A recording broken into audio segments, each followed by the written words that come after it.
Every major event in world history, every major figure in world history appears to be encoded in the Bible.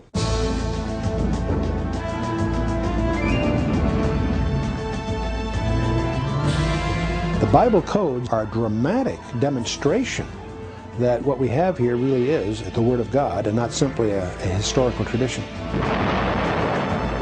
These 66 books, penned by 40 different guys over thousands of years, are collectively a supernaturally given and skillfully engineered message system.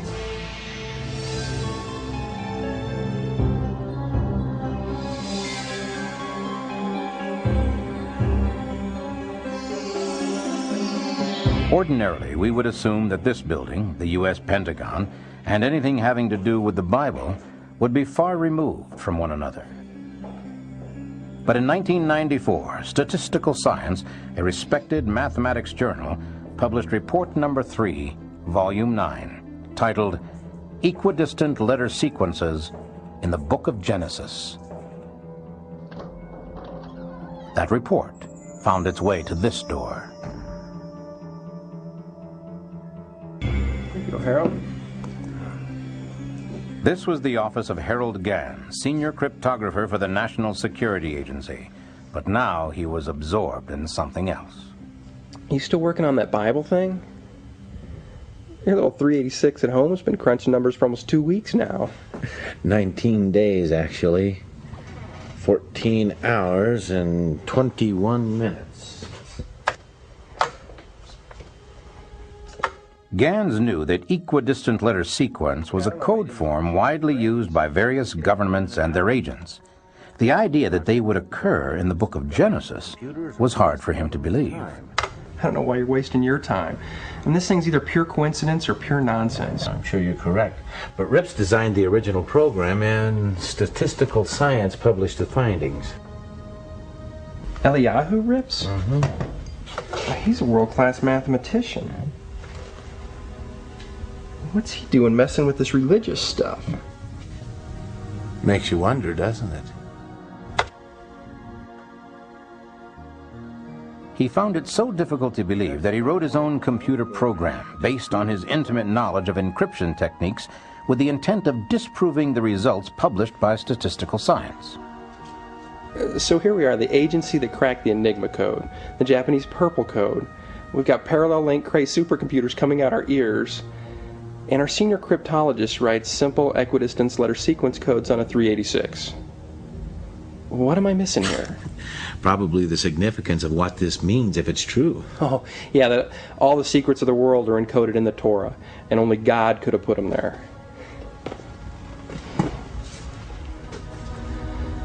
Is it? Is it what? Is it true? Hang around a few minutes and I might be able to give you an answer. What was the significance of these Bible codes? Could there be information encrypted in the book of Genesis having to do with people and places that could not have been known at the time the book was written? If the codes were simply a matter of random chance, the Gans program would soon reveal it. He was sure his wife would soon be calling to tell him his computer had stopped and the p-value, a numeric representation of probability, was a very large number, and that would be the end of it.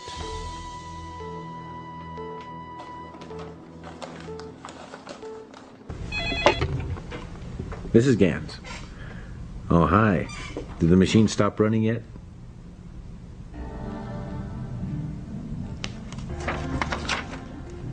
What was that number again?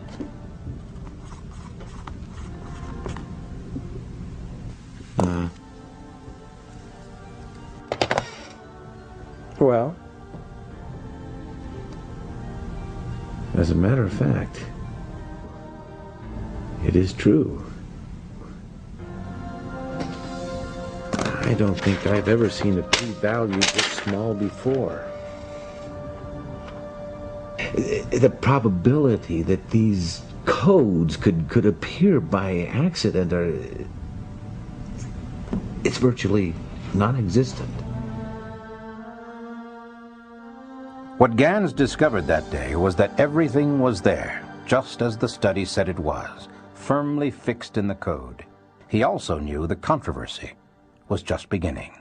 I believe the Bible code issue is nonsense from beginning to end. The overwhelming majority of scientists who have studied the phenomenon have come to the conclusion that there's no basis for it whatever. We've come a long way since 1450 and Gutenberg's first movable type printing press. Today, this small disc contains the entire Bible.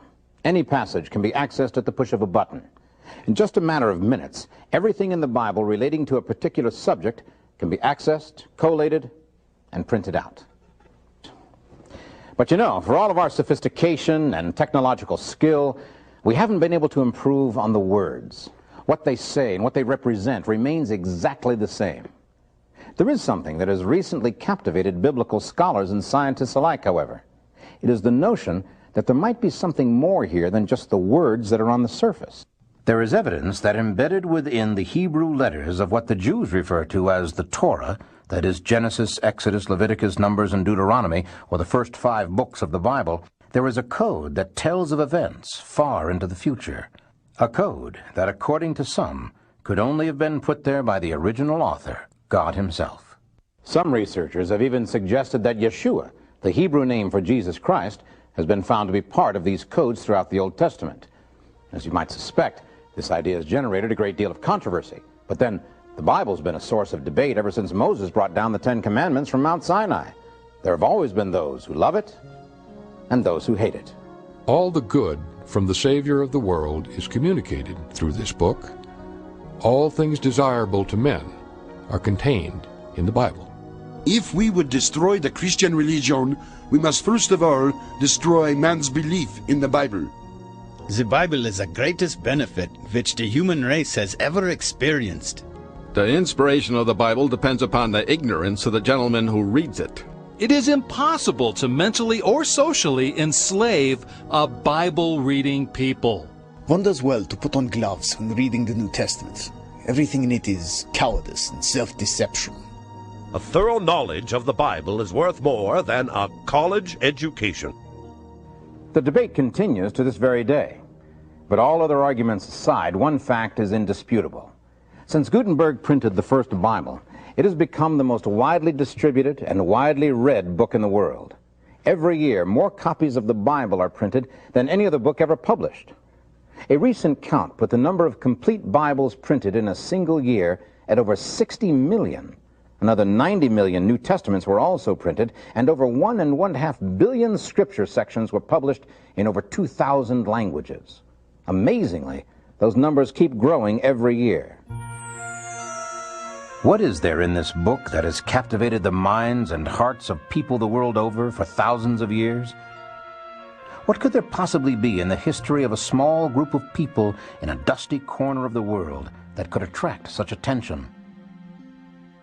What is there in the words of these scrolls that has bound a scattered nation together for over 3,000 years? The Old Testament, specifically the Torah, or the first 5 books of the Bible, is, according to its adherents, a history of God's dealings with mankind, and specifically the children of Israel. Yet it is filled with fantastic stories that many scholars insist cannot be true. Was there a series of devastating plagues that overcame the great Egyptian Pharaoh? Did a man called Moses actually receive the 10 Commandments and the Mosaic Law directly from God? Could this same Moses have miraculously opened a pathway through the Red Sea? The critics are relentless. Some even say the Exodus from Egypt never took place and Moses never existed. The words of the Torah, they insist, were penned by ancient Jewish leaders as a mechanism to control their people, nothing more. In a moment, we'll look at these issues through a modern lens and see if recent discoveries in modern technology can provide some answers to these age-old questions. But assuming for the moment that Moses did exist, what are we to make of these new scientific studies that suggest there is more, much more? Today the question being asked in ever-widening circles is simply, is there information about modern people, places, and events embedded in the ancient biblical text? Is there, in fact, a Bible code? Does this code contain information about Hitler and the Holocaust? about the reestablishment of Israel, the 6 Days' War? Did it actually anticipate the assassination of Yitzhak Rabin? And can it tell us what happiness or horror the future holds? I was in Israel to meet with the chief of Israeli intelligence on a totally different subject 6 years ago, and I heard by chance about the work that a very famous mathematician in Jerusalem had done. He had found the exact day that the Gulf War would begin in a code in the Bible. And I thought this was just nonsense. I thought it was absurd. I said, I'm not religious, and began to walk away. Then I checked out this mathematician. Eliyahu Rips is no ordinary person. He's the world's leading expert in group theory, the field of math that underlies quantum physics. He's considered one of the greatest mathematicians in the world. So I went to see him. But in my mind, I was certain that, in an hour tops, I would find out why he was wrong. Because this could not be true. There could not be a code in the Bible. No one can know the future. Instead of spending an hour with Dr. Rips, I spent a week with him. And at the end of the week, I knew he was on to something real. Israeli officials will neither confirm nor deny that information regarding the first Scud attack was derived from researchers involved with the Bible code. But given the results, it is fair to ask if perhaps science and religion have not at long last found a common ground.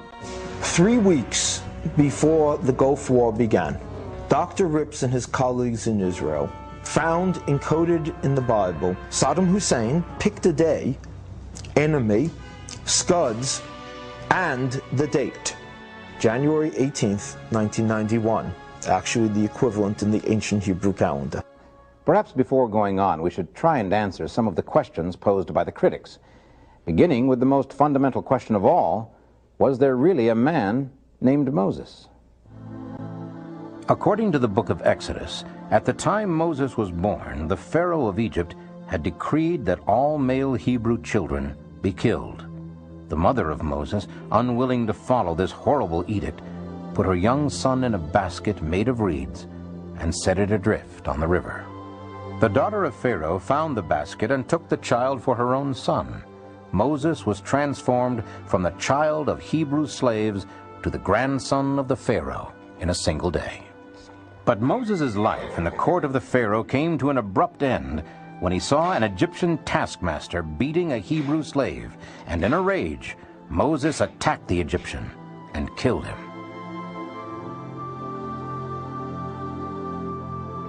From that moment on, Moses became a fugitive from the wrath of Pharaoh, which brings us to the beginning of the most controversial series of events in the Bible. Moses fled into the desert to escape the Pharaoh's soldiers. After wandering for many days, he came across a small tribe of nomadic shepherds in what was then the land of Midian. He is befriended by Jethro, the head of one of the families, and there he determines to stay. In one stroke, Moses is transformed from Prince of Egypt to wandering shepherd, and so far as Moses is concerned, that will be his lot in life. But it was not to be. One day, while in the desert, he was startled by the sight of a burning bush that, while fully involved in flame, was not consumed. The Lord spoke to him out of the bush and told him he must return to Egypt. Critics are quick to point to this episode as proof the Bible is pure fantasy. Even apart from the burning bush, how could a middle-aged shepherd, who by his own admission was not a good speaker, be expected to go into Egypt, where he was still under sentence of death, and simply tell the Pharaoh he has to give up hundreds of thousands of slaves? The answer, according to the Bible, is a series of plagues that God permits Moses to call down upon the Egyptians. There are plagues of frogs and flies, of the water in wells, rivers, fountains, even urns turning to blood, of boils, dying cattle, and fiery hail. Finally, Moses names the most devastating plague. The firstborn of every Egyptian household will die. And therein lies the problem. Critics insist that the Egyptians were such astute record keepers that something so tragic, so all-encompassing, would certainly have been recorded by their own scribes as well as by Moses. As it turns out, Recent discoveries have proven them right. And there's an ancient Egyptian papyrus document called the Ipuwer Papyrus, and it recounts in eyewitness fashion the plague of blood, the plague of cattle disease, the plague of strange fire phenomena, the plague on the firstborn, the strange darkness, all the events that we previously thought we only knew about from the Bible. We can read about it in Egyptian records. Given the severity of these plagues, it is not unlikely that the Pharaoh would at last let the people of Israel go. But somewhere along the line, he had a change of heart. And here the biblical record stands alone in its depiction of what many still regard as an unbelievable miracle. Yet except for this miracle, there would be no Bible or the possibility of a Bible code. Pharaoh's army of chariots was rapidly gaining on the slow-moving mass of humanity trying to make its way across the wilderness of Sinai. Suddenly, they found themselves facing the Red Sea, with the Pharaoh's army closing in from behind. Moses, according to the Bible, raised his arms, and the Lord caused the sea to go back by a strong east wind that provided the children of Israel with an escape route. We can only imagine what a great act of faith it was for the children of Israel to follow the bidding of Moses and rush out into what just moments before had been an impassable sea. The way was open before them, but it was only a narrow strip of land with a wall of water on both sides. Behind them, the Pharaoh's army, bent on destruction, pressed forward. Terrified, but facing certain death, they rushed out onto the narrow bridge of land. It is not hard to imagine the Pharaoh's army coming to a standstill, staring in disbelief at the fleeing Israelites and giving them precious time to complete the crossing.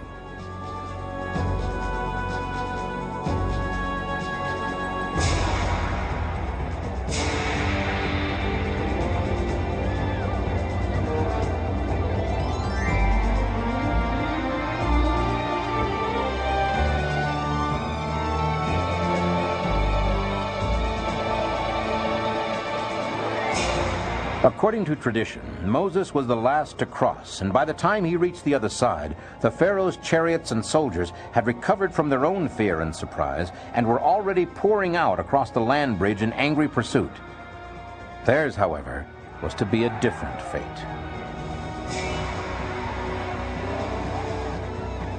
The wind ceased and the water rushed in upon the Egyptian army, drowning men and horses alike.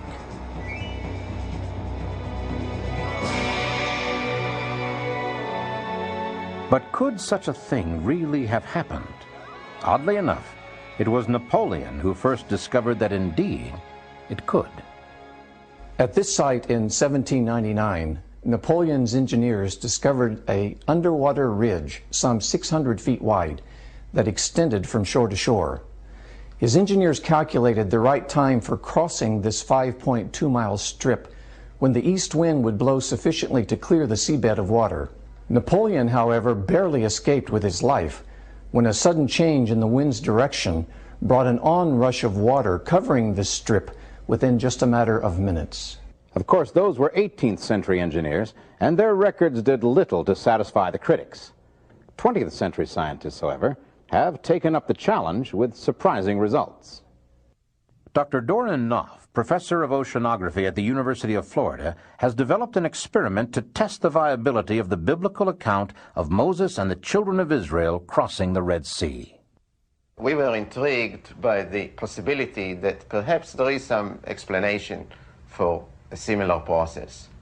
So what we did, we developed what we call in physical oceanography a mathematical model of the part of the Red Sea where many people believe that crossing could have been. Okay, what we have here now is a physical model of the Red Sea. The deep part supposed to represent the main body of the Red Sea, which is about 2,000 or 3,000 feet deep, and the shallow part, with the one with the sloping bottom, supposed to represent the Gulf of Suez, which is much shallower. As we said before, the average depth of the Gulf of Suez is about 100 feet, and the length is few hundred miles.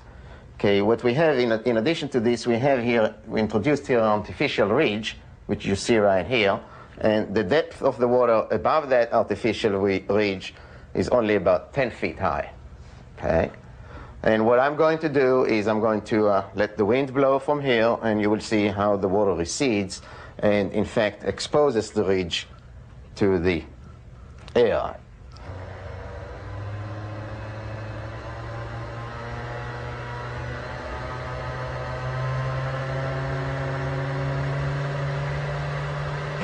Okay, so what you can see now is that most of the water, in fact, to the left of the ridge is blown away. There is still some water there, and you see that there is an exposed area right there.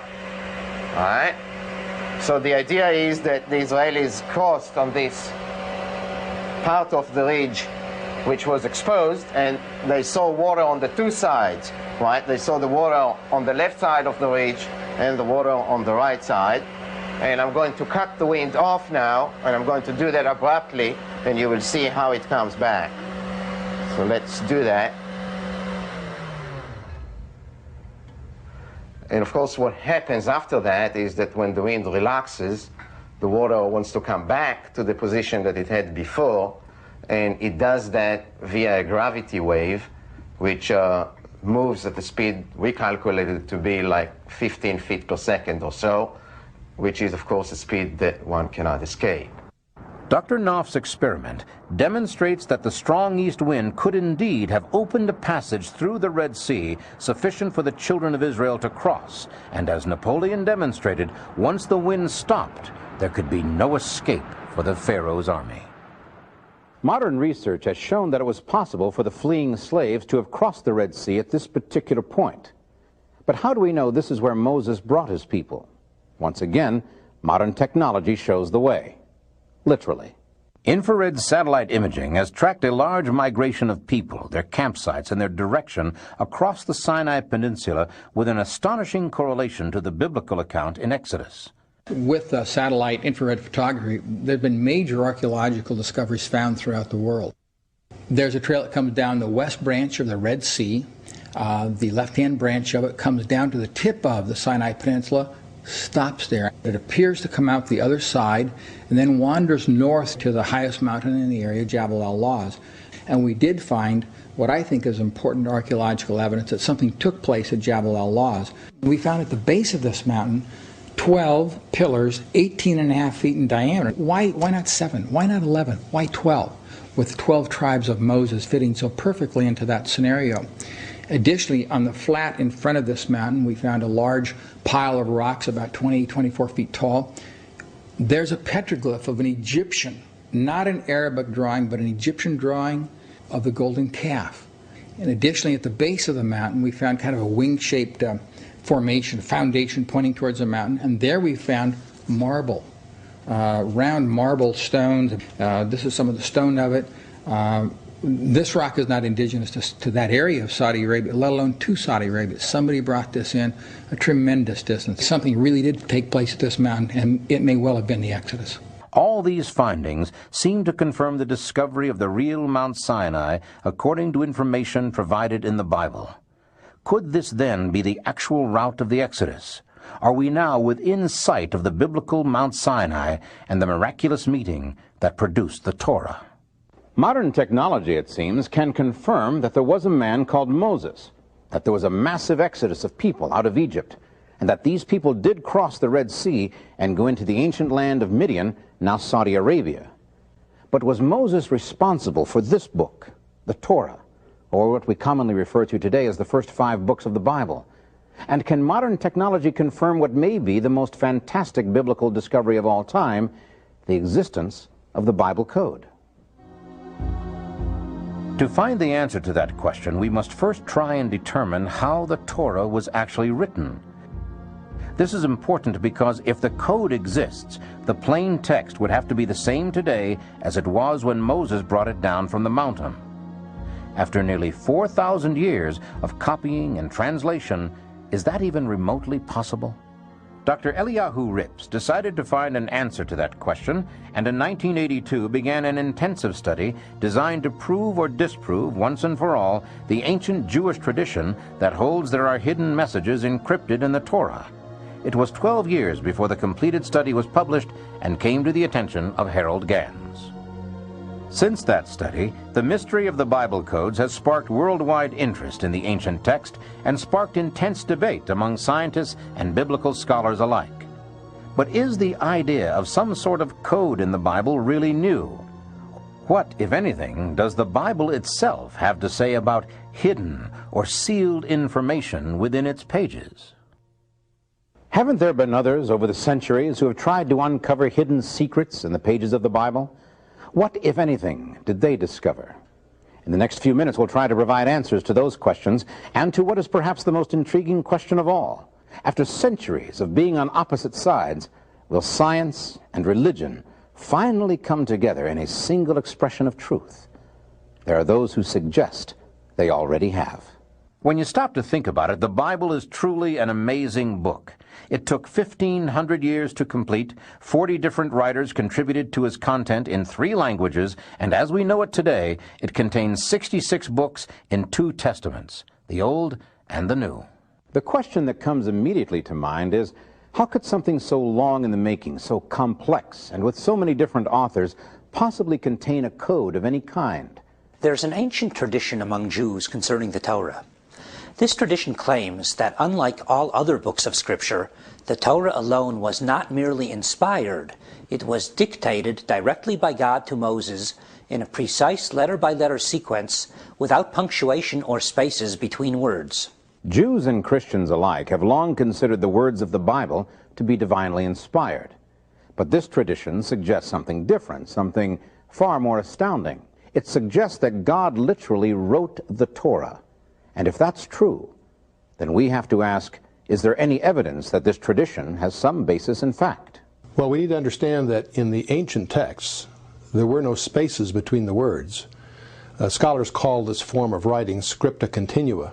In other words, it was just a stream of letters. You inferred where the spaces between the words occurred.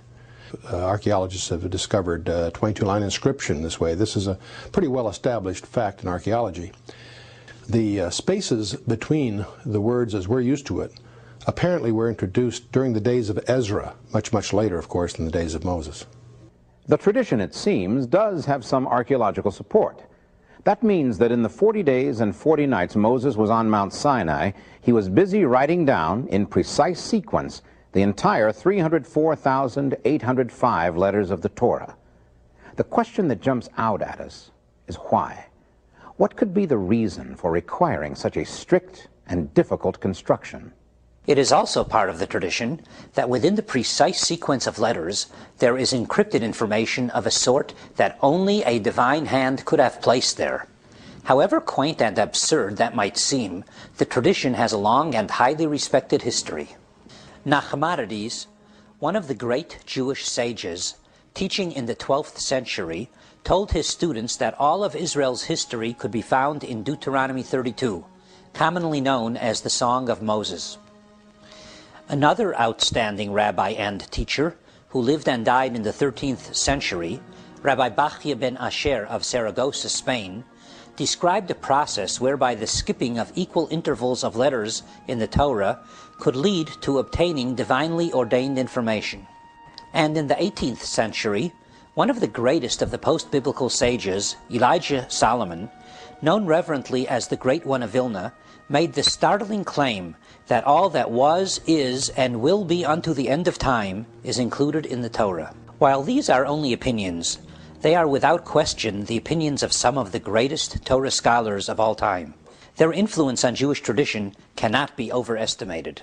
It seems pretty clear that the idea of some kind of coded information in the Bible, specifically the Torah, has been with us for centuries. Would it surprise you to learn that the concept was not only believed, but actually enlarged upon by one of history's most famous scientists? Sir Isaac Newton served as provost of Cambridge University for many years and is generally regarded as the first modern scientist. It is Newton who figured out the mechanics of the solar system and is credited with the discovery of the functions of gravity. He was also a firm believer in a biblical code. Sir Isaac Newton, who was better at it than anyone, said that the entire universe, not just the Bible, the entire universe was a cryptogram, a code set by the Almighty. And it was up to us to unravel this puzzle. And he, of course, also looked for a code that he was sure existed in the Bible that would reveal the future of mankind. Newton left many of his personal papers at Cambridge when he retired. His biographer, John Maynard Keynes, discovered the papers and was shocked to learn that most of the 1 million or more words in Newton's own handwriting had nothing to do with mathematics or astronomy, but rather esoteric theology. Newton was a firm believer in a Bible code. He was so certain there was a hidden code in the Bible that he spent over half his life trying to decipher it. The secret of the Bible code, if indeed it existed at all, would remain hidden for another 300 years. Ironically, it would be the greatest tragedy in Jewish history that would set the stage for the scientific discovery of coded information in the Bible. World War I had proven that being able to break enemy codes was absolutely vital to winning a war. By the time the Second World War broke out, cryptanalysis, the art of making and breaking codes, was well on its way to becoming a science. A small group of Polish mathematicians had broken the supposedly unbreakable German Enigma code in 1934. When America entered the war, the fledgling U.S. Signal Corps, later the National Security Agency, was able to keep one step ahead of the constantly mutating code, giving Allied generals and admirals advanced knowledge of German strategy. But in order to keep up with the ever-changing code, they had been forced to devise a means of making the large numbers of calculations required. What they came up with was a huge mechanical calculator they called a computation machine. These computation machines made cryptanalysis a viable science. As it turned out, they also gave the United States a huge advantage in harnessing the energy that would change the world.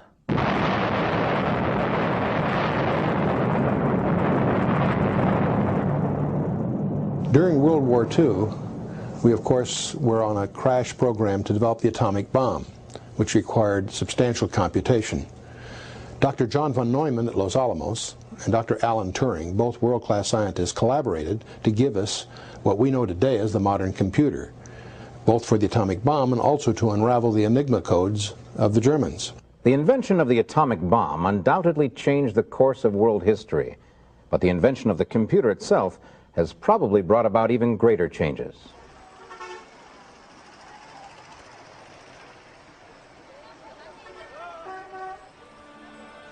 Rabbi Michael Ber Weissmandl, a childhood Talmudic and mathematical prodigy in Czechoslovakia prior to World War II, survived the Holocaust and after the war emigrated to the United States. Weissmandl, while still a young man, had stumbled onto the notes of the 13th century Rabbi Bakya, suggesting that divine information could be derived from the Torah by means of skipping a specific interval of letters. Now, with all the horror behind him, Weissmandl returned to the fascination of his youth, the possibility of a mysterious Bible code.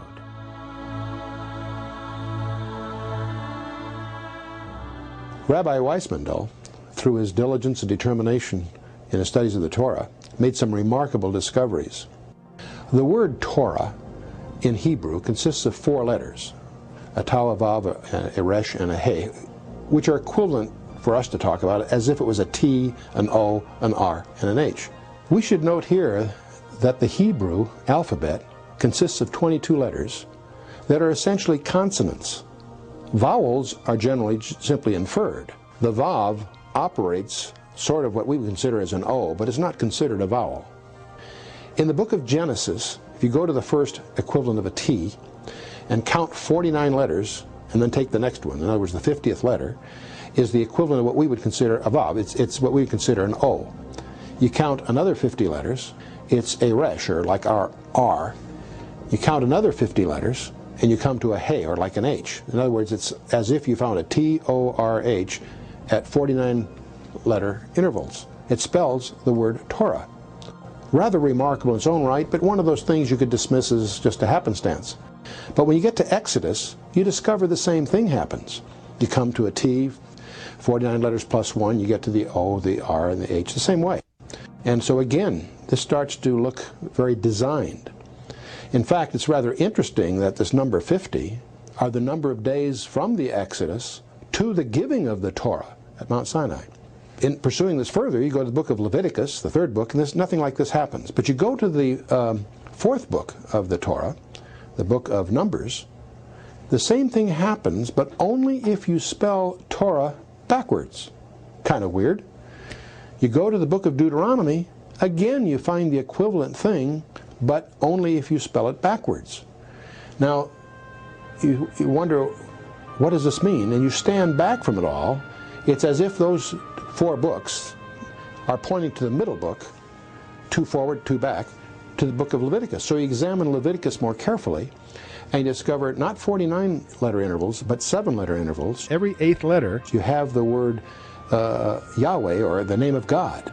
And you stand back from this whole thing and you realize the Torah is always pointing to the name of God. Rabbi Weissmandel's discovery is the first modern hint of hidden codes in the Bible, and of course has led to using computer to find others. Professor Daniel Michelson at UCLA has estimated that the probability of Weissmandel's discovery happening by accident is less than 1 in 3 million. This discovery also has great significance to the ancient menorah lampstand, still used in Jewish practices today. Like the lamps in Israel's ancient lampstand, the Hebrew word for law was encoded at 50-letter intervals in the opening paragraphs of Genesis and Exodus. The Eastern lamps point toward the servant lamp, the lamp of God, which was elevated above the others. Leviticus reveals that servant lamp design with Yahweh, the Hebrew word for Jehovah, encoded at 8-letter intervals in its opening verse.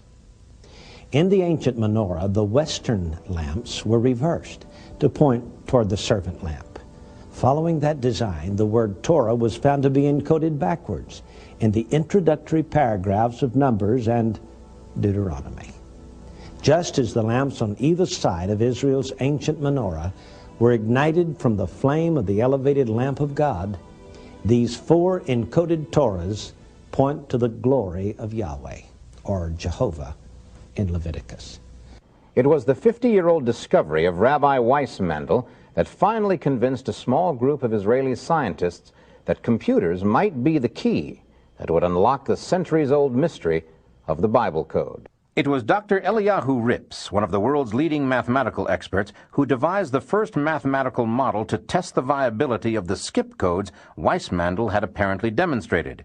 But he soon enlisted the help of Doran Whitsom, a graduate student in physics specializing in general relativity, and Yoav Rosenberg, a brilliant young computer scientist. Together, they hoped to prove scientifically whether or not a Bible code existed. It would be a long and tedious undertaking. Dr. Rips, in creating the Bible Code computer program, took the original Hebrew text of the first 5 books of the Bible, the words that, according to the Bible itself, God dictated to Moses on Mount Sinai 3,200 years ago. And all he did to that text was to eliminate the breaks between the words, so that instead of words on a page, it became one long strand of letters, 304,805 Hebrew characters, from the first letter in Genesis to the last letter in Deuteronomy, with no break in words. So perhaps Dr. Rips was restoring the Bible, the Torah, the first 5 books of the Bible, to its original form. In any event, he was not changing the order of the letters. He was just eliminating the breaks between the words. He then programmed a computer to look for really a very simple code that would reveal new information. Skip any equal number of letters, and the new information was revealed. Perhaps we should take a moment here and explain exactly what an equidistant letter sequence, or ELS code, is and how it's constructed. To detect an ELS code, a computer must first be programmed to write down the first letter of the encoded word, represented in our formula by N.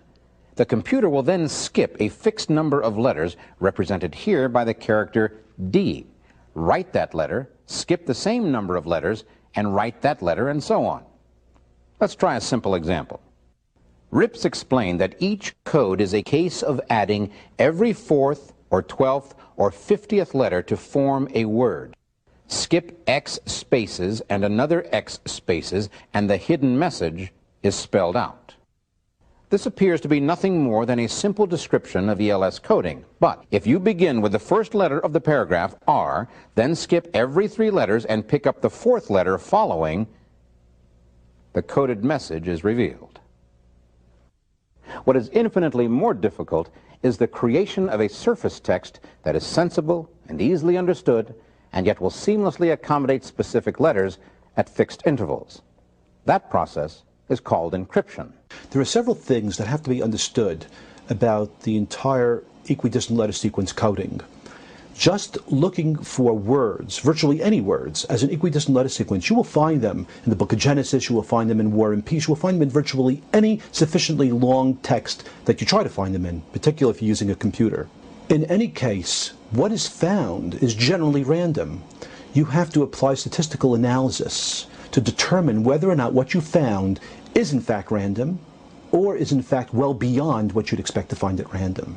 The key to statistical significance is how many related terms are found in a small area of biblical text and how many characters are in each term.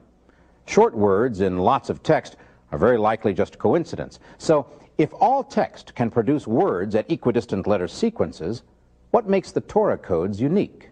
Now, it's amazing. And only in the Bible do you find this. When, for instance, by skipping an equal number of letters, you spell out President Kennedy, the very next letters in the same skip sequence say to die, and Dallas is encoded in the same place.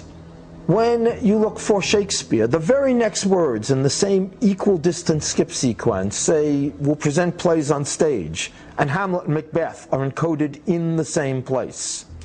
You could find Kennedy or Shakespeare in some equal distance skip in any big enough text.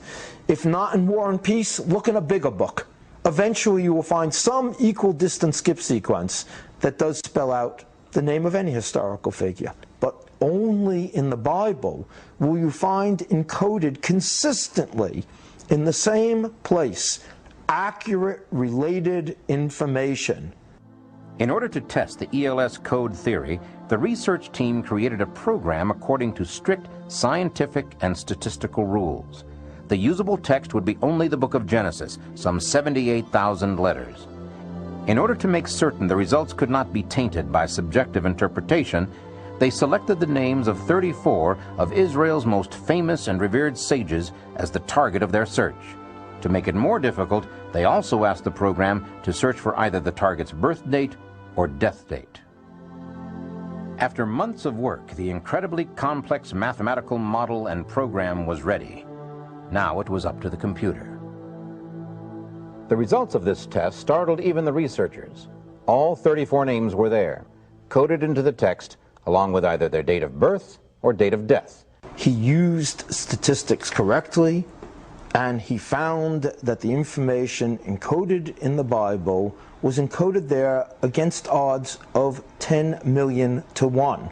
He looked for the same information in War and Peace and 2 original Hebrew texts, and there found nothing but random letter combinations. Only in the Bible did he find consistent, coherent information against odds of 10 million to 1. Science, it seems, has the key to unlocking the secrets of the Bible codes.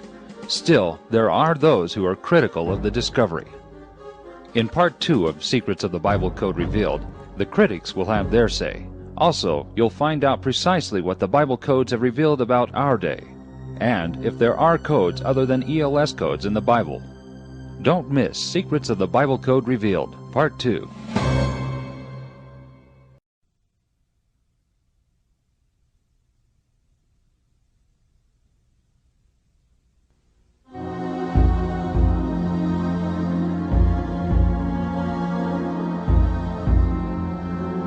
In Secrets of the Bible Code Revealed Part 1, we met 3 world-renowned scientists, Dr. Eliyahu Rips, Doran Whitsom, and Yoav Rosenberg. These men, working as a team over a period of 4 years, devised a scientific model for determining whether or not equidistance letter sequence codes were encrypted into the text of the Torah or the Old Testament. The results electrified the religious world and shocked the scientific community. It appeared the codes were real, but could the code researchers defend their findings before their scientific peers?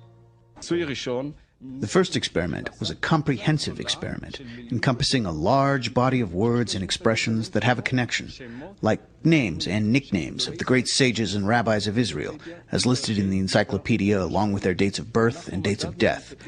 We measured if indeed there was a tendency for such connections, and the result was that there were connections, and the possibility that this occurred by accident was very minimal. Harold Gans, at the time a senior cryptologist at the National Security Agency in Maryland, heard of the test and the results. I reproduced the experiment, and lo and behold, I got precisely the results that they had reported. I then went ahead and did a new experiment. Instead of pairing each of the rabbis' names and appellations with their dates of birth and death, I paired them with the places of birth and death, cities, towns, villages, wherever it was they died or were born. And the results I got were even more significant than the original experiment done by Whitsom and Rips. At that point, I knew beyond any shadow of a doubt that the code was real. I felt a chill go up my spine. Encouraged by the results, the study was sent to the prestigious American mathematics journal Statistical Science for peer review and possible publication. Indeed, nothing is published in statistical science until it's been thoroughly reviewed by at least one independent referee, and on occasion 2. In this instance, the documentation was submitted to 3 separate referees. Following its publication, a statement was issued by 5 mathematical scholars, 2 from Harvard University, 1 from Yale University, and 2 from Hebrew University, supporting the findings. Robert Koss, the editor of Statistical Science Journal and a professor at Carnegie Mellon University, is quoted as saying, "Our referees were baffled. Their prior beliefs made them think that the book of Genesis could not possibly contain meaningful references to modern-day individuals. Yet when the authors carried out additional checks, the effect persisted. The paper is thus offered to statistical science readers as a challenging puzzle."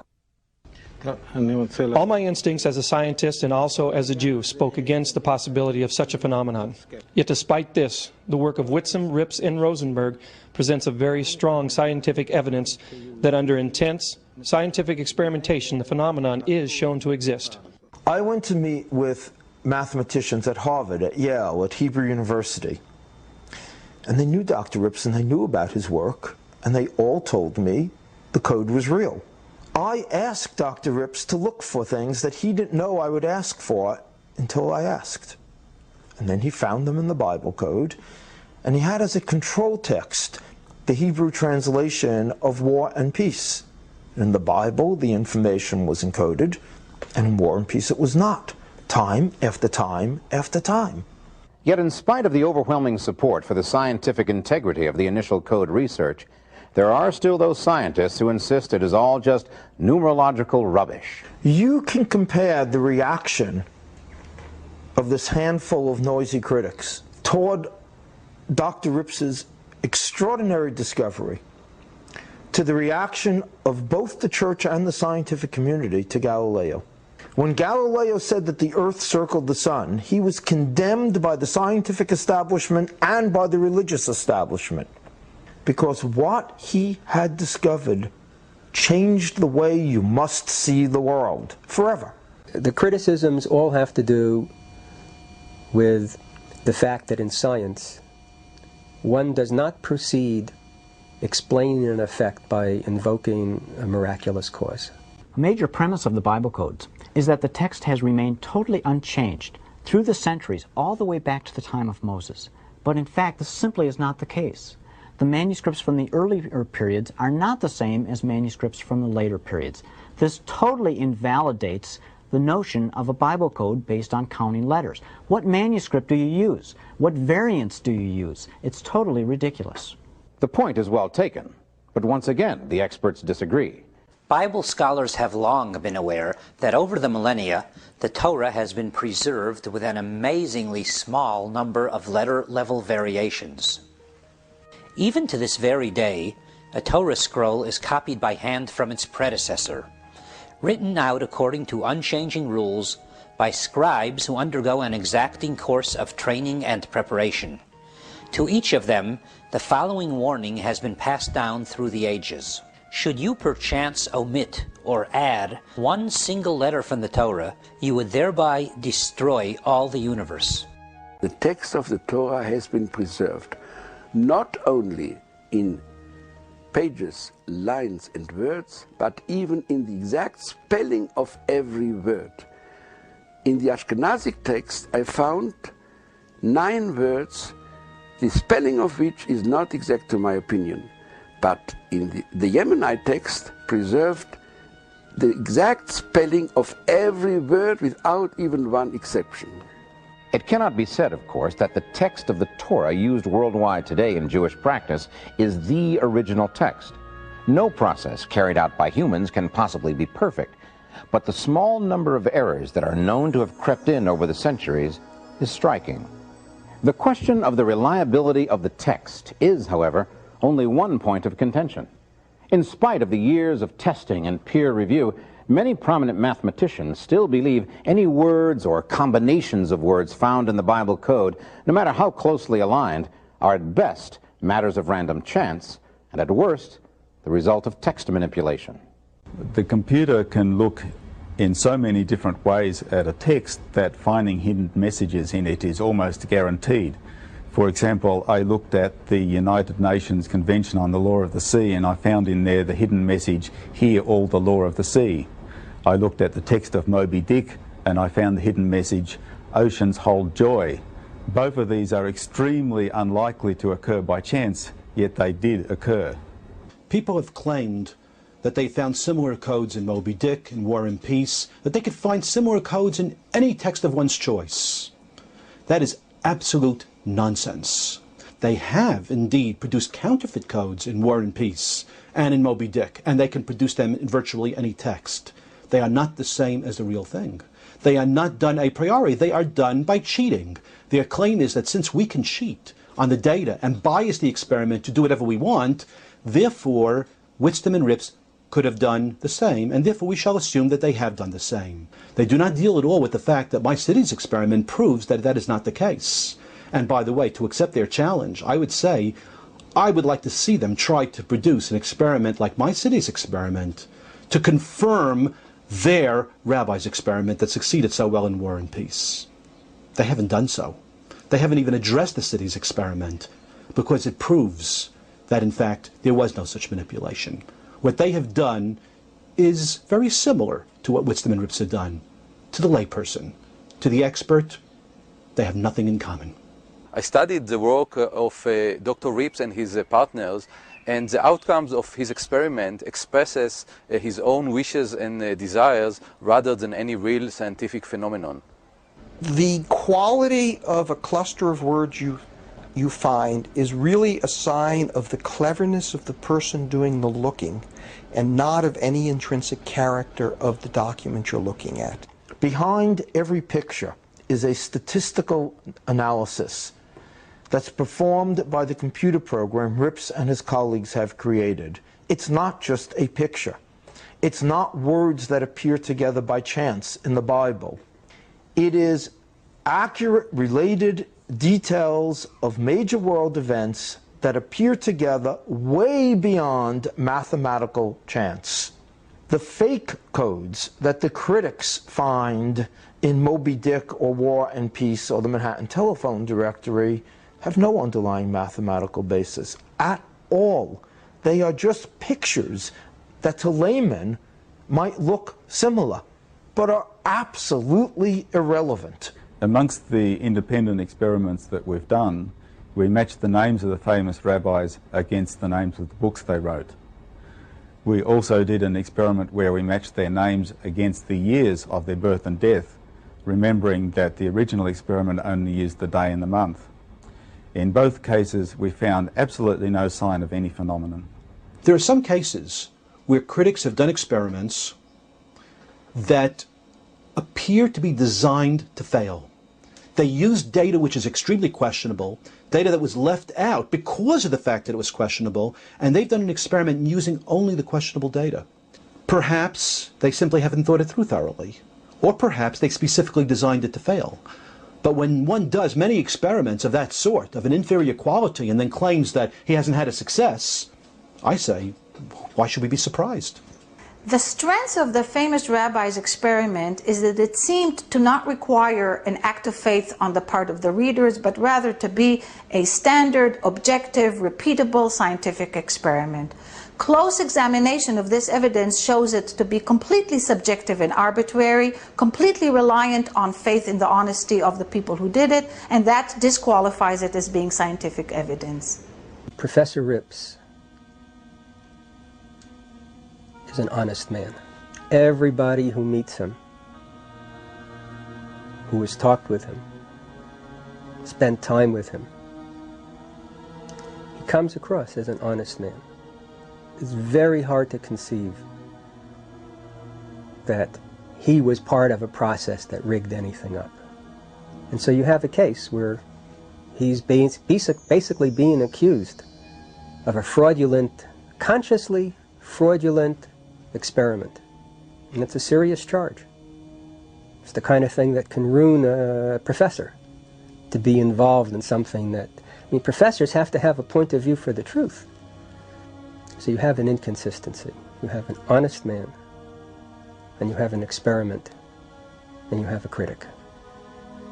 And there's an inconsistency between the experiment, the honesty of the man, and what the critics say. 45 professional mathematicians with PhDs in universities have signed a petition saying that they don't believe in the codes. There's nothing wrong with that. They can express their opinion. These are mathematicians. These are people with PhDs. These are people who have written many papers that have gone through peer review. Why haven't they submitted their view to peer review? Why is it they're signing a petition? I ask you one question. When was the last time a scientific issue was decided by petition? I also found the data to have too many degrees of freedom. It was already clear from looking at the clusters which they included that what makes this work is what I like to call wiggle room. It's the fact that one has choices, and because of the choices you'll find something. You can keep looking until some choice works. Let me show you one more experiment done by an independent researcher, Dr. Alex Rottenberg. And the beauty of this experiment is that there is absolutely no wiggle room.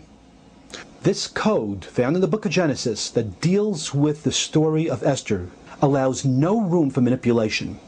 We're taking names of people, the 10 sons of the arch-villain Haman.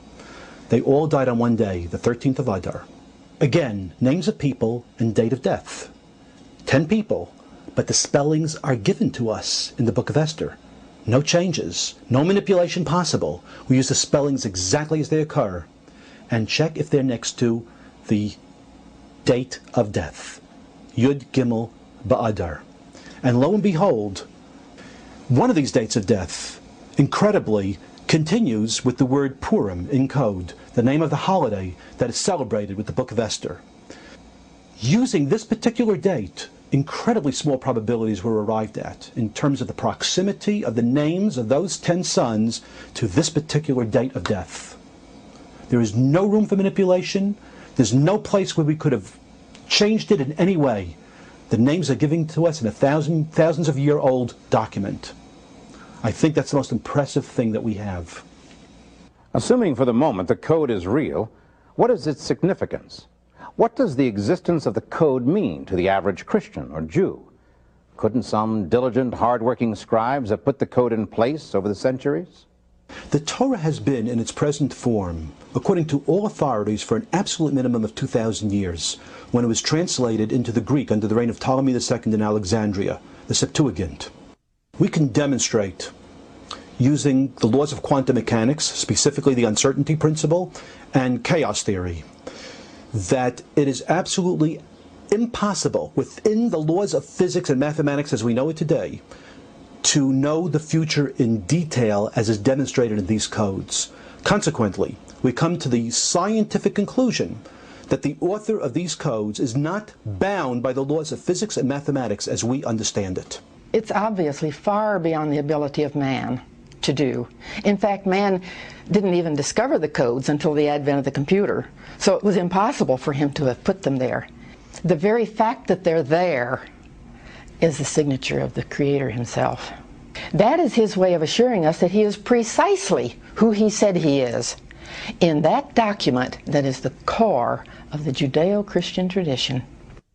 Many believe that with the discovery of the Bible codes, science has brought us closer to an understanding of the divinity of the origins of the Bible. But what does the Bible itself have to say about hidden messages? Many people are surprised to discover that there are codes in the Bible, and these equidistant letter sequences are but one of them. Some are hidden, some are revealed, some are a key part of the narrative, like the handwriting on the wall in Daniel 5. The Bible points out that it is the glory of God to conceal a matter, and the glory of kings to search them out. The computer has simply made it possible for us to discover codes that would be very difficult to find any other way. Originally, it was thought that only the Torah contained Bible codes. We now know that the entire Tanakh, commonly known as the Old Testament, has encoded information within the Hebrew text. Also, software is presently being developed to determine if there is a Bible code present in the Textus Receptus, the Greek New Testament used for the King James Bible translation. Perhaps the age-old enemies, science and religion, can get together after all. But confirming the existence of the code was just the beginning of the adventure. It is the information contained in the code that has ignited the debate and focused the attention of the world on the Bible once again. In 1994, Michael Drosnin, a writer and former journalist with the Wall Street Journal and the Washington Post, flew to Israel to meet with a close friend of then Prime Minister Yitzhak Rabin. He carried with him a letter with frightening implications. Using the Bible code myself, about 2 years into my investigation, I found encoded the name of the Prime Minister of Israel, Yitzhak Rabin. The only time his name was encoded in the Bible, and crossing his name, as plain as day, were the words, "Assassin will assassinate." I was shocked. So I flew to Israel, and I met with Yitzhak Rabin's closest friend, a very well-known Israeli writer, Chaim Guri. And I told Rabin in that letter exactly what I've just told you, that the one time his name, Yitzhak Rabin, was encoded in the Bible, the words "assassin will assassinate" ran right across his name.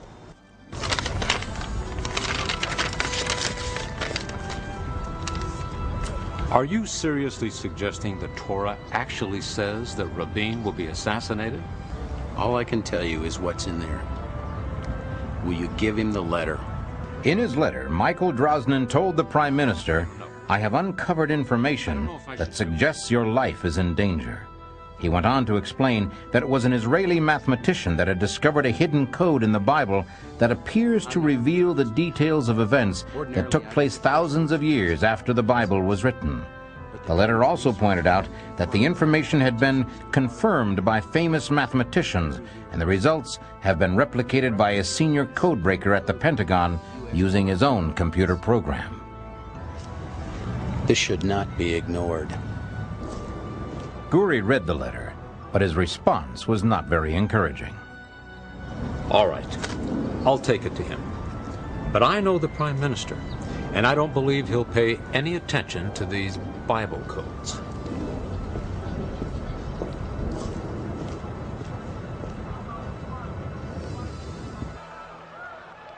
Guri's assessment proved all too accurate. The Prime Minister made no attempt to contact Drosnin and apparently ignored the warning completely. And of course, a year later, he was killed, exactly as the Bible code said he would be, indeed in the very year that the Bible code said he would be killed, all found a year in advance. I failed, because I had tried to warn the Prime Minister. I had managed to put the warning in his hands. He'd ignored the warning, and now he was dead. I do not control what anyone does, let alone what a prime minister does. I'm used to reporting on events that already have taken place, not telling people what might happen tomorrow. It's a very strange position for me to be in as a reporter, but I cannot ignore this. I'm doing only what I've always done as a reporter. I'm checking out the information, and once I determine it's accurate, I'm sharing it with as many people as possible.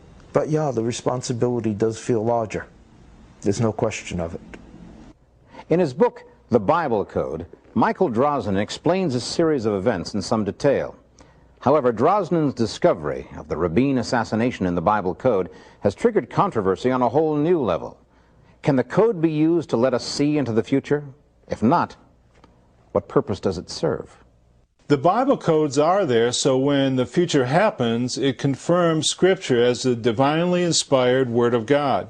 The Bible Code reveals accurate details about people and events that took place who lived long after the Bible was written.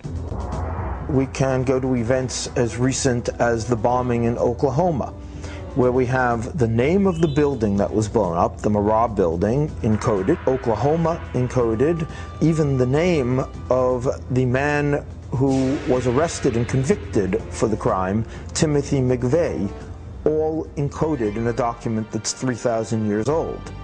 Watergate is encoded. The one time that word appears, there's a question. Who is he? President, but he was kicked out. Economic crisis is encoded one time in the Bible, and with it is the year of the great stock market crash, the year the Great Depression began, 1929. The collision of the comet with Jupiter in July 1994, found 2 months before the collision took place, was encoded twice in the Old Testament, with the exact name of the comet, Shoemaker-Levy, which had only been discovered a year earlier. In both cases, the name of the comet actually crossed the name of the planet, Jupiter, and in one of the encodings, we had the exact day of impact. Of course, World War II and the Holocaust are very clearly encoded in extraordinary detail. We have Hitler encoded with Nazi and enemy, an evil man, and slaughter. The whole world was saddened and astonished when Lady Di tragically was killed in an accident in Paris, France. Yet when we began to do research with the computer program, we were astonished to discover that even this event had been recorded in ELS codes 3,500 years before it occurred. We found the name Princess and Diana encoded at the same ELS distance. Then beside it we found the word Spencer, her real name, together with Wales, as she was the Princess of Wales. Then in the surrounding verses we found encoded France and Paris. Then we looked and discovered tunnel and river. We found the very year 5757, which is 1997 in our calendar. We found Av, the month of August when she was killed. Most remarkably of all, we found the name Fayed, her companion in that tragic accident. All of this encoded 35 centuries before the event actually occurred. Logic tells me that the Bible was encoded to give us very important information. It was encoded, certainly, by some intelligence that could see ahead, across time. It was encoded in such a way that it would be found right now by a technology that would exist for the first time now, the computer. When going into the future, we have to guess at the words because the event hasn't happened yet. We don't know what it is. As soon as you start guessing the words, as soon as you start guessing the context and trying to determine what would be the event that would use these words, you're out of the realm of science. You're guessing. It's subjective. It's not scientific anymore. The Bible code does not give us one predetermined future. It tells us all of our possible futures. And by having this information in advance, we can prevent the worst dangers from ever taking place.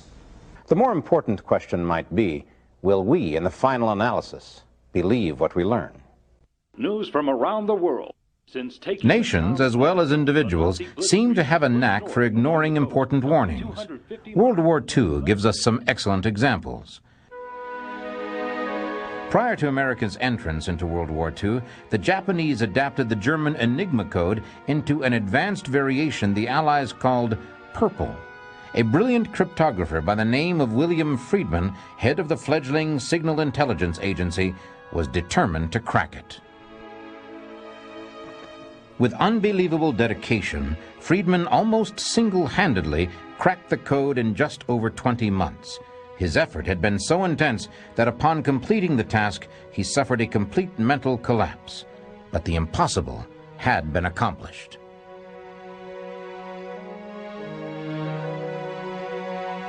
The Germans were leaked the information that Purple had been cracked and sent the information on to the Japanese, who simply refused to believe it.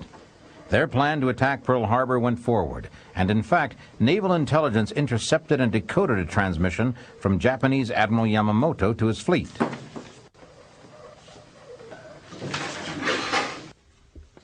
The Japanese refused to believe their code could be broken, but now it was America's turn. Naval intelligence had in their hands confirmation that the Japanese fleet was heading toward Pearl Harbor. The monumental effort Friedman had put forth was about to pay off. Or was it? What is this? It just came in, sir. Our boys back at Signal have broken Purple. Sure they have. Have you told anyone about this? No, sir. Then don't. Those guys over at Signal haven't cracked that code. I think somebody's trying to see if we're awake over here. But, sir... That's all.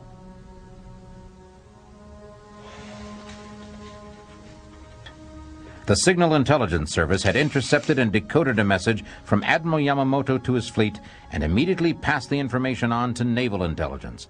But the warning was dismissed. Even the American officers didn't believe that the code had been broken. Yesterday, December 7th, 1941, a date which will live in infamy. The United States of America was suddenly and deliberately attacked by naval and air forces of the Empire of Japan. There seems to be an eerie parallel between the attitude of the admirals then and the eagerness of some scientists and scholars to dismiss the Bible code today. Could ignoring this code also prove disastrous? As far back as records exist, decryptions and hidden meanings seem to have derived from the obsession of the Jewish scribes with the ancient scriptures. And these techniques led to the encryption techniques of the Renaissance, which led to the cipher wheels and the mechanical aids in World War II, superseded, of course, by the modern computer. It's interesting that it's now the computer that allows us to discover these secret codes that apparently were hidden there from the beginning. Was the assassination of Israeli Prime Minister Yitzhak Rabin predicted a full year before it actually happened? Does the book of Deuteronomy contain a series of encoded words that reveal the names of the major participants in today's Israeli peace process? Could we have known months in advance that the federal building in Oklahoma City would be bombed, and the name of the man who would do it? Is there buried within the ancient text of the Torah information about the assassination of Robert Kennedy, predictions of man walking on the moon, and warnings of the sinking of the Titanic? Are we continuing to discover that God actually dictated warnings to Moses nearly 3,500 years ago that appear to be meant for us today? While the critics of the Bible Code continue to attack the original Bible Code discoveries, numerous Bible Code software developers have commercially advanced Bible Code research way beyond the pioneer findings of the late 1980s. New ELS research is moving beyond the nominal word association pattern discoveries of the past to complex matrix discoveries. Here's the full Thomas Edison matrix revealing in an orderly model 55 important historical items about his life. In the Bible Code, we've discovered the USA Embassy terrorist bombings in the African nations of Kenya and Tanzania. For example, in the Kenya bombing, there were 19 reference terms with multiple mentions of specific facts that describe the terrorist attack, all located in a compact matrix centered in Haggai 1:14. Embassy was the central term of the matrix, with USA crossing over embassy 3 times. We found in the same tight matrix the location being Nairobi, Kenya, August 7th, 1998, the date of the bombing, in the morning at 10:45, that 247 people were killed and murdered by a truck bomb. We also found the names of the 3 alleged terrorists. The most important warning in the Bible Code is that we might face the real Armageddon, a nuclear world war, perhaps in the near future. Even as the controversy continues, we shouldn't lose sight of the fact that no matter which of the experts we choose to believe, in the final analysis, we must each decide how this new reality will impact our thoughts and actions. Science seems to have proven that the code is beyond the element of chance, and the scope of the encryption would appear to be beyond the scope of human ability, which brings us to the information in the code itself.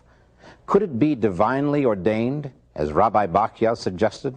The discovery of the Bible codes in our generation provides powerful evidence to skeptics that the Bible truly is the inspired Word of God.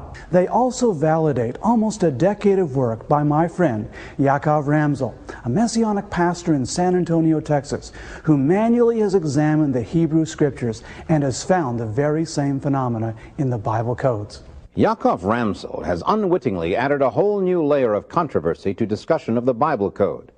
But in all fairness, it must be said he was working on the code long before the scientists. Over 20 years ago, Ramsel began his search for the name of Yeshua, or Jesus, in the codes. He used the same skip sequence technique as Weissmandl had done many years earlier, and like Weissmandl, Ramsel didn't have a computer. What he did have was an enormous amount of dedication and a firm belief that the codes hinted at by the Jewish sages were real. In Genesis 1, in the Torah, beginning in the 5th verse, the first word, counting every 172 letters, spells the name Yeshua in Hebrew, which means Jesus. Then at the end of the Torah in Deuteronomy, starting at the very last portion, counting in reverse every 172 letters, spells HaMashiach, the Messiah. In Genesis 20 and verse 2, counting every 5 letters in there, Hakarek Ot Shlav in Hebrew, which means in English, the lattice work of the equidistant letter sequence. The meaning of the insight is the method by which we found it.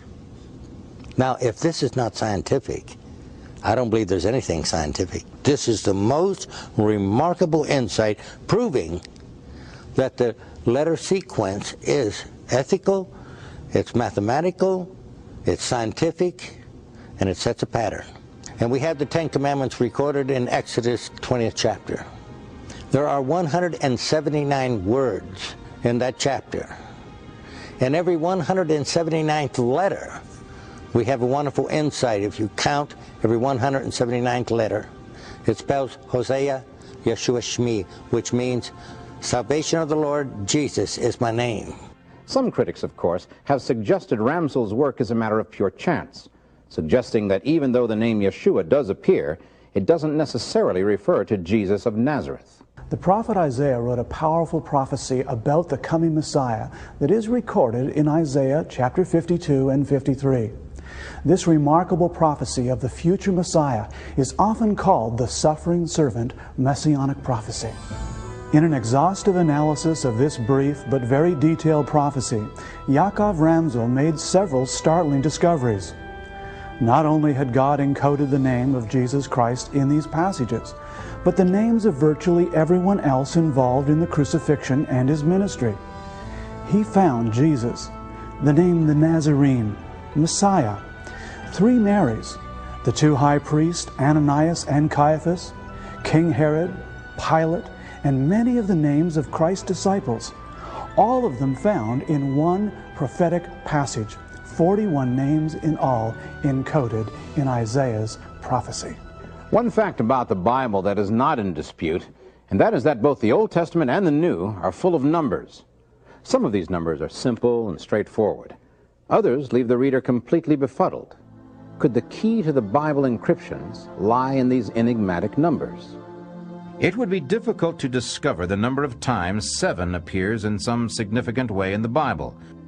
7 churches, 7 lampstands, 7 seals, 7 trumpets, 7 thunders, 7 angels, 7 miracles, 7 beatitudes, and the 7 days of Genesis, and this barely begins to scratch the surface. Weissmandl discovered Yahweh at a skip interval of 7, and Torah at a skip interval of 49, or 7 times 7. And in one of the Bible's most amazing prophecies, Daniel is told that 70 sevens are determined upon the people and upon the holy city. When Peter asks Christ how many times he should forgive a brother, the Savior answers with that same enigmatic number, 70 times 7. Is it possible that there is a key to the code hidden somewhere in the number or combination of numbers of 7? Or are these simply isolated events, independent of one another? Then again, perhaps the key is not numeric at all. The ELS code is, of course, based on numbers, but is there also evidence of other kinds of codes? The most essential truths in the Bible are, of course, put in a form that anyone can understand. But that doesn't preclude the fact that there are mysteries hidden in the Bible that are there as challenges to us. And there are many examples. One of the classic ones is the life of Matthew Fontaine Maury, who as a youngster was fascinated as he read the scriptures that there was a passage in the Psalm 8 and also in Isaiah that makes reference to pathways in the seas. What a strange idea, he thought. Are there pathways in the sea? In 1825, he became a midshipman, spent the rest of his life gathering data, developing what we now know as the science of oceanography. He was able to get captains to gather data. He ended up developing charts of ocean currents in the Atlantic, the Pacific, and the Indian Oceans. And he, as a result, is widely regarded throughout the world as the father of the science of oceanography. All because he was prompted by these hidden little allusions in the Psalms and Isaiah. 2 key points regarding the codes. First, we never look to codes or something that esoteric for doctrine or theology that's in any way contradictory to the plain text. The second point is we are expressly prohibited in the Torah from methods of divination. Using the codes to predict the future is divination and is expressly prohibited in the Bible. Predicting the future or not being able to predict the future. Well, that's a controversy for another time after scientists and Bible scholars have had a chance to further study and debate this developing issue. There is a way you can check all this out for yourself. The Bible code is no longer just a name of a scientific research paper. It's also a computer program available on CD-ROM. Bible code software is easy to use, even if the user has no knowledge of Hebrew. The procedure is very simple. First, select the range of text you wish to examine. For example, we will choose from the start of Genesis to the end of Exodus. Now select the range of skips you want the computer to use. We will use for this example a minimum of 10,000 and a maximum of 11,000. Now comes the most important part.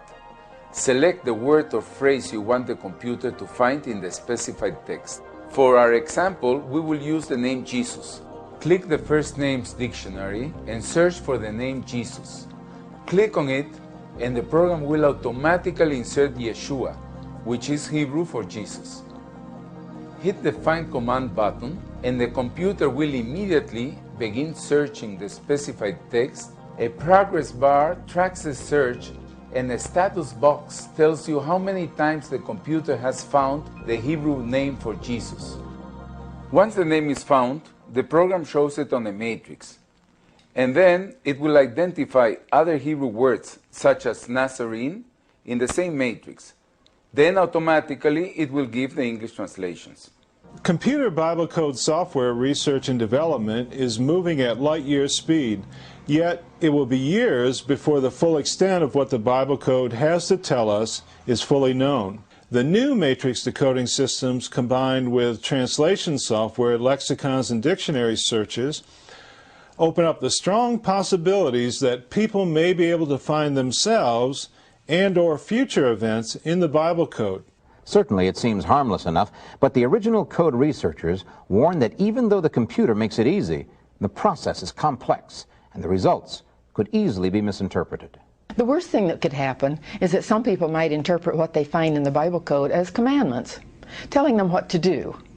But nothing of that nature can or even should be inferred.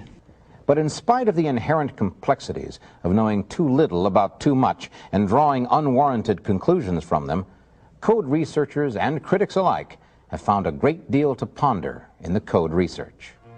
For many, it has meant a re-examination of long-held but forgotten beliefs. For others, a strengthening of their faith. And for still others, it is just another shot fired in the long war between religionists and humanists.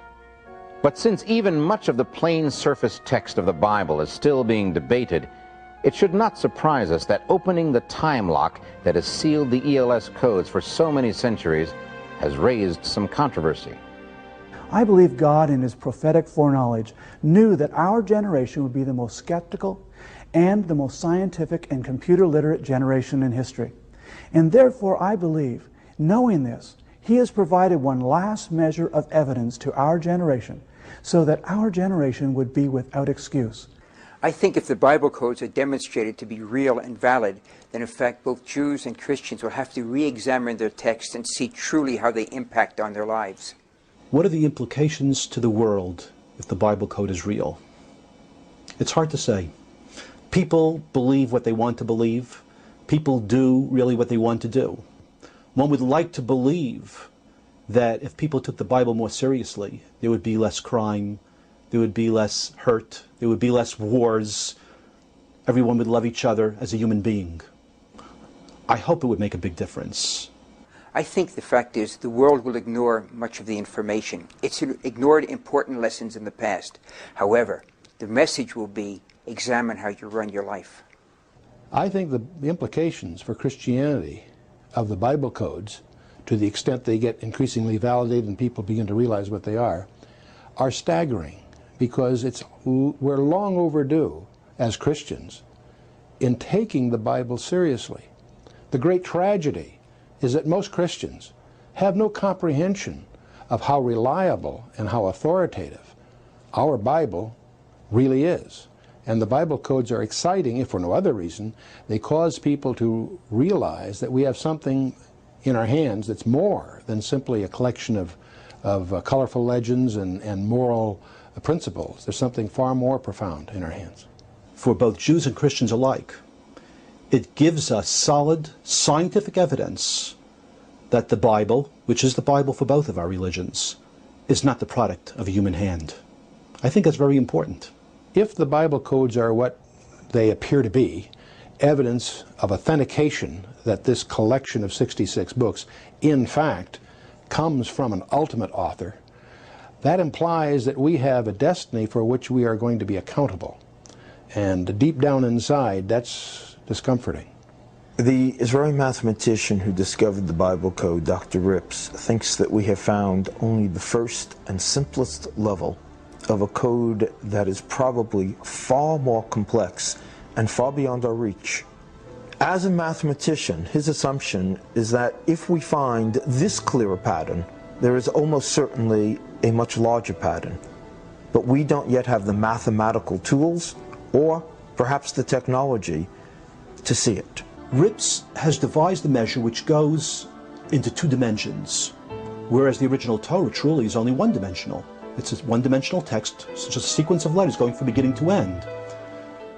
Who knows but that a 3-dimensional measure might not work even better, or 4 or 5. Who knows how many dimensions there are to the Torah in terms of this code. The discovery of the Bible codes is one of the most exciting events in history. For the first time, there is actually widely accepted scientific proof that the Bible is truly supernatural. I knew I was on to something of real importance. It was the happiest time of my life. You can't escape the fact that these things are beyond the realm of just accidental curiosities. They're there by design. What we have exposed is that there is a hidden text in the Torah, and what we see is that in this text, the future, present, and past are all encoded, and thus it encompasses all things. The good news is that some intelligence cared enough about us to leave us these warnings, to give us this information. That's very good news indeed. The question now is, what are we going to do with it? That's entirely up to us. In a world that has grown skeptical, even hostile toward the Word of God, the Bible Code has built a bridge between science and religion and forced a re-examination of the ancient truths held sacred by millions of people. The Code also seems to be generating a new awareness of the divinity of the Scriptures among individuals of all faiths. This fact alone could make the Bible Code discovery the most important event of the modern era. Because if we really understand that the Bible is the Word of God, we are in possession of God's own saving truth.